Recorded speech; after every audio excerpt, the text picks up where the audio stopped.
Well, good morning everyone. It's great to be back to another Samena event. I thank Shirish and the whole team, the great team of Samena, for having us. I think it's been very lively and we'll try to keep the pace up. The Middle East, new challenges, new order. Well, the Middle East has been a land of challenges and opportunities since Adam and Eve. It is true that we're now going through a very different transition. A lot is happening, and we all fear terror, instability, polarization, even prospects of civil and international wars. But I will try to share with you, as a former politician, as if something of that sort exists, because politics is like mafia. Once you're in it, it's very hard to get out. But as someone who's trying to keep away from politics, but someone as an independent, strategic global consultant, how I see what's happening. And I think Shashi gave us a very good tour, so I will try to complement what he did earlier in the morning. Of course, talking of opportunities, in the Middle East, the one that everyone's attention has been focused on Iran. Iran has a young, dynamic nation. It's a great market for products and services. It's also a great source of raw material. And I had always believed that the sanctions did not really work. Instead of imposing sanctions on Iran, the world should have tried to open McDonald's in Tehran and maybe try to integrate. But now I think we're coming to that.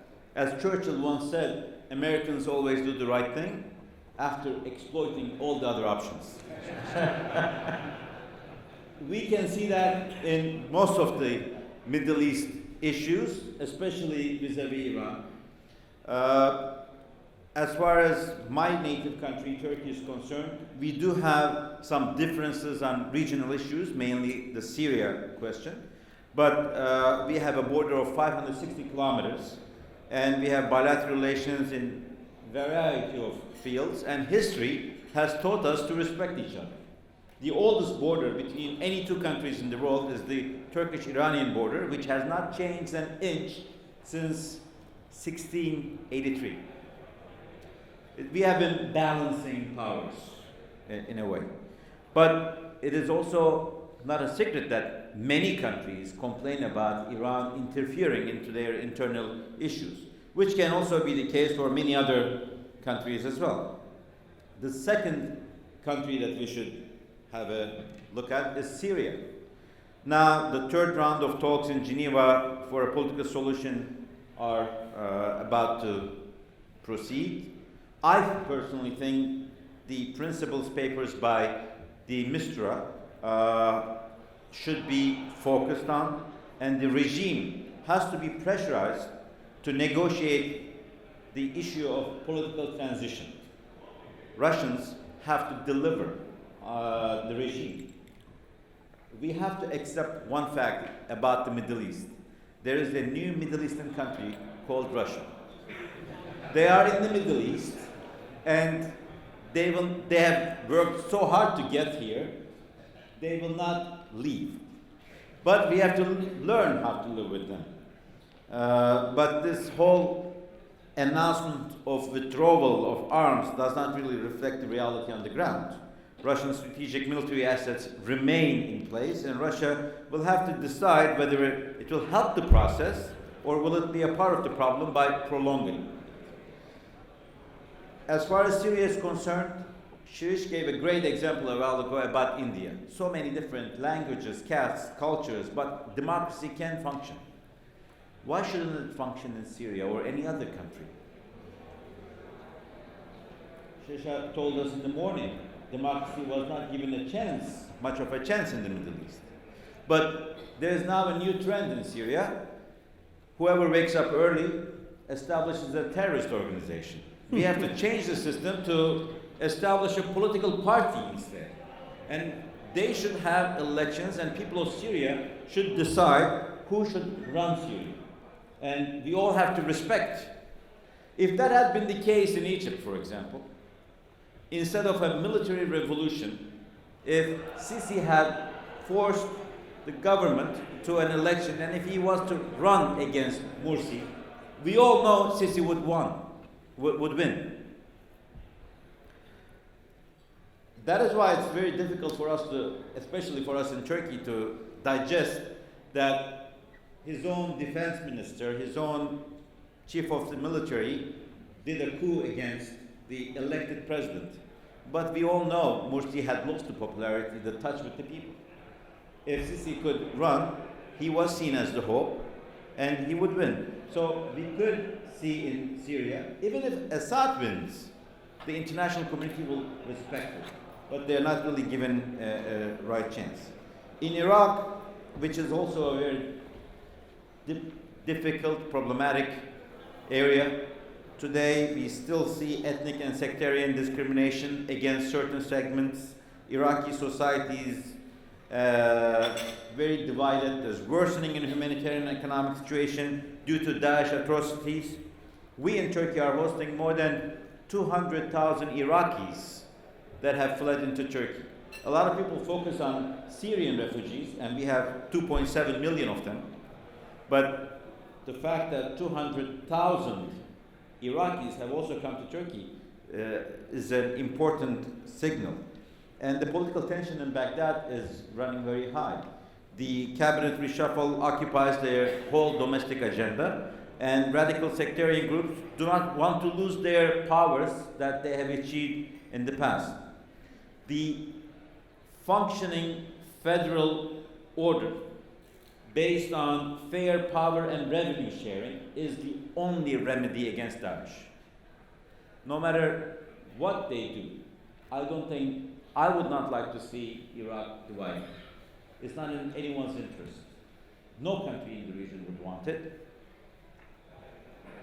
They have already established, as you mentioned earlier, their own autonomies, their own economies, but the concept of revenue sharing and power sharing is not there. And as long as they have a problem achieving it, they will continue to have problems.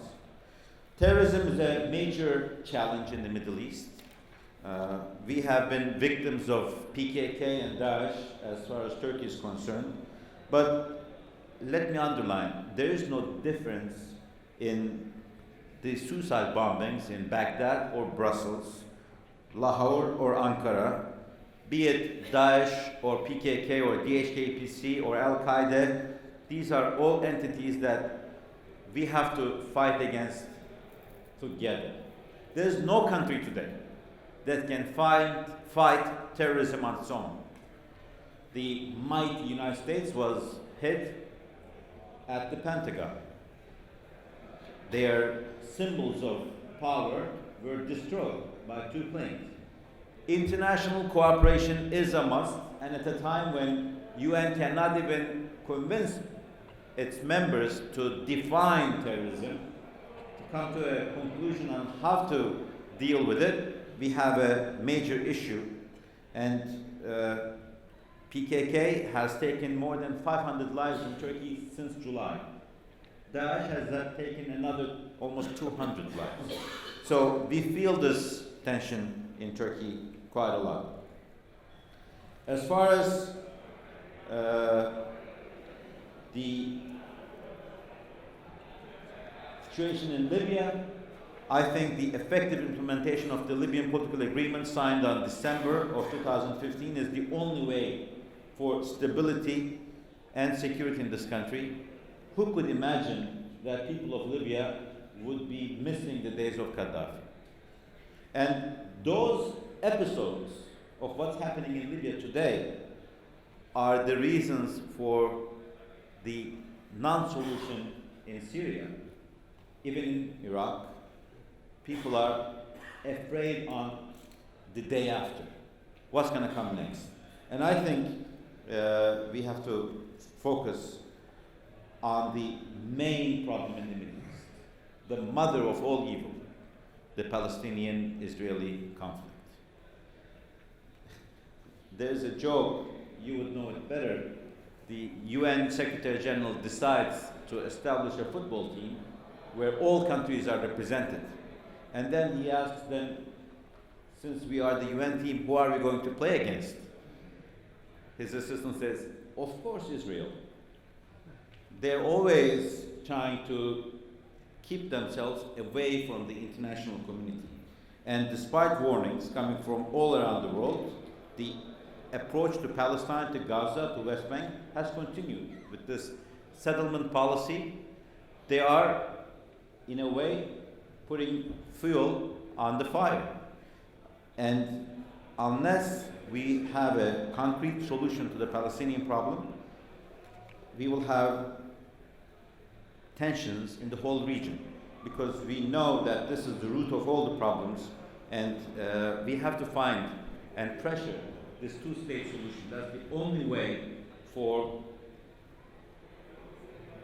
all of us, including Israeli citizens, to feel safe. There are a lot of instabilities as challenges in the Middle East. I am really angry about this Sunni-Shia division. And I ask people, every chance I get, was Prophet Muhammad Sunni or Shia? We have to get rid of this division mentality. Unfortunately today, people who are shouting Allahu Akbar are killing other people who are shouting Allahu Akbar. And many are enjoying this as it takes place. And we have to be smarter than that. The oil prices, we all see how they can be fluctuated to serve the political interest of countries. Terror, we all see how they can be supported through hidden means to weaken countries. I mean, earlier today, you mentioned the iPhone FBI episode, which I strongly think was one of the greatest advertisement and PR campaigns of the recent times. Samsung and Huawei was getting the phone market dominancy, and iPhone pulled a real number. If they had been asked quietly, as all US companies, they would of course give all the codes.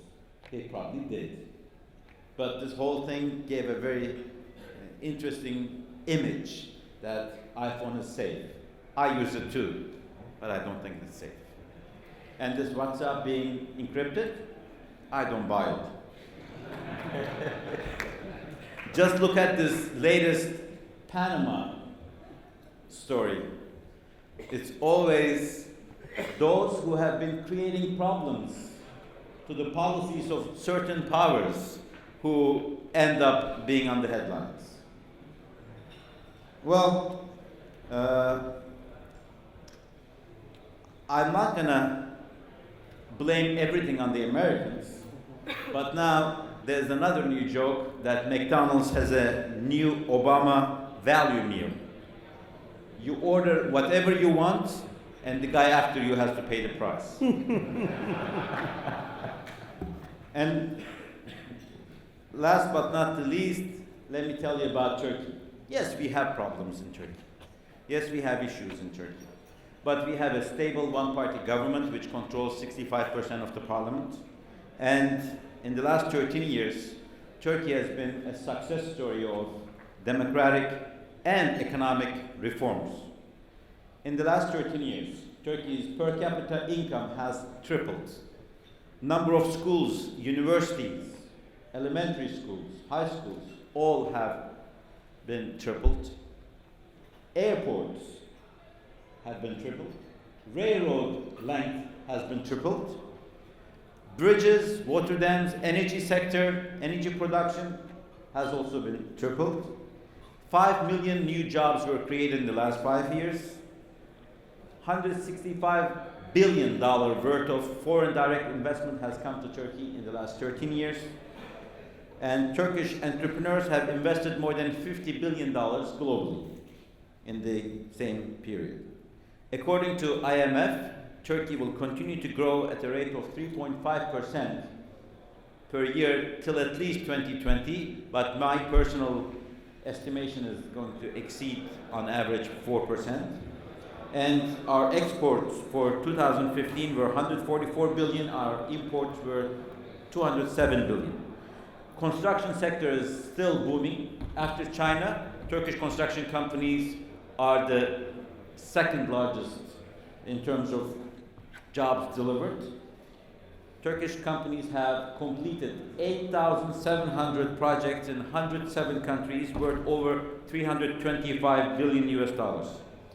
There has been no businessman who was regretful in investing in Turkey. So, as a citizen, a representative of the country, I invite all of you to come, invest in Turkey as well, and as a now independent consultant, I'll be more than happy to help you and ready to help. And I will end my remarks, and I will take your challenging questions afterwards with a joke on what I just said, with my apologies to the ladies beforehand. It might be a little bit sexist, but an 80-year-old man goes to a church and walks into the confession room. He tells the priest, "Father, I have sinned." And the priest says, "What have you done?" He says, "I am 80 years old and I slept with an 18-year-old girl." So the priest says, "Well, may God forgive your sins. Donate $100 to the church and read the Bible once again." He says, "If the church needs the money, I'll give you the $100, but I won't read the Bible." He says, "Why not?" Because I'm Jewish." He says, "So why are you coming to my confession room and telling me that you slept with an 18-year-old girl?" He goes, "I tell everyone I can."